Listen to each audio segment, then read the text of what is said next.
பாஜக வந்து நிறைய விதைகளை போடுங்க. எப்பயுமே நரேந்திர மோடி இருக்கும் போதே ராமன் சிங் இருந்தார், 3 முறை ஜெயிச்ச சத்தீஸ்கர்ல.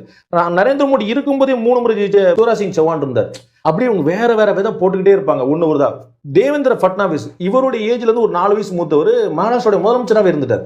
சோ இளைஞர்களுக்கு வாய்ப்பு கொடுக்குற அவங்களுக்கு புதுசு கிடையாது. அனுராக் தாக்கூர் இவர் வயசுக்காரர், சென்ட்ரல் கவர்மெண்ட்ல கேபினட் மினிஸ்டர். இது மாதிரி பண்றது வந்து அவங்க பிஜேபி வந்து அந்த ஆர்எஸ்எஸும் பிஜேபி எப்பயுமே அப்படிதான் வளர்த்துட்டு இருக்கு. 1 2 நம்ம ஊர் திராவிட கட்சிகள்ல தான் அப்பா புள்ள இல்லாட்டி என் குடும்பம் இல்லாட்டி என்னுடைய ஆளு அதிமுக அப்படியே ஒரே மாதிரி போறது. அப்படி ஒரு சிந்தனை அங்க அப்படி கிடையாது. பிஜேபி ஏன் வளருதுன்னு அவங்க ஓபன் பண்ணிட்டே இருக்காங்க புது அவென்யூ. அவங்க மூத்தவர் நிறைய இருக்கும்போது கட்சிக்கு வந்த 10 மாசத்துல ஒருத்தர் கொண்டு வர்றாங்க அப்படின்னா அவங்க வந்து இந்த வேகம் போதல் நினைக்கிறாங்க. கட்சி சரியான திசையில் பயணிக்கிறது, அவங்க கொள்கை மாறுபாடு இல்ல, ஆனா வேகம் பத்தாது, நம்ம ஓடணும் அப்படிங்கும் போது ஒரு இளைஞர்கிட்ட போடுறாங்க. 96ல இருந்து அவங்களுக்கு எம்எல்ஏ இருக்காங்க, எம்பி இருக்காங்க, ஆனா அந்த கட்சி அங்கேயே நிக்குது. அப்ப வந்து இதுக்கு ஒரு சர்ஜிக்கல் ஸ்ட்ரைக் பண்ண வேண்டியிருக்கு. அப்ப அவர் கொஞ்சம் ரொம்ப துடிப்பான இளைஞர், ஆக்டிவான ஒரு ஆளு, அவர் அட்மினிஸ்ட்ரேஷன்ல நிறைய ரொம்ப வருஷம் இருந்து பார்த்திருக்காரு, கிரவுண்ட் லெவல் கனெக்ட் இருக்கக்கூடிய ஆளு, அண்ட் நல்ல வியூகம் வைக்கிறாரு. அங்க போகணும், எப்படி பண்ணணும், என்னென்ன செய்யணும்னு அவருக்கு ஒரு பெரிய ஒரு கால்குலேஷன் இருக்கு, தெளிவான பார்வை இருக்கு, அதை நோக்கி நடந்திருக்காரு. அதுல ஒரு வெற்றி கிடைச்சிருக்கு. இப்ப எனக்கு இருக்கக்கூடிய ஒரு புத்தியை வந்து உங்களுக்கு ஒரு மாத்தி விடும்போது நீங்க அதை வேற விதமா அணுகுறீங்க. அப்போ ஒரு புது தன்மை கிடைக்குது. சரியா தப்பாங்கிறது அது காலம் தீர்மானி வச்சுங்க. ஃப்ரெஷ்னஸ் கிடைக்குது. அந்த ஃப்ரெஷ்னஸ் தான்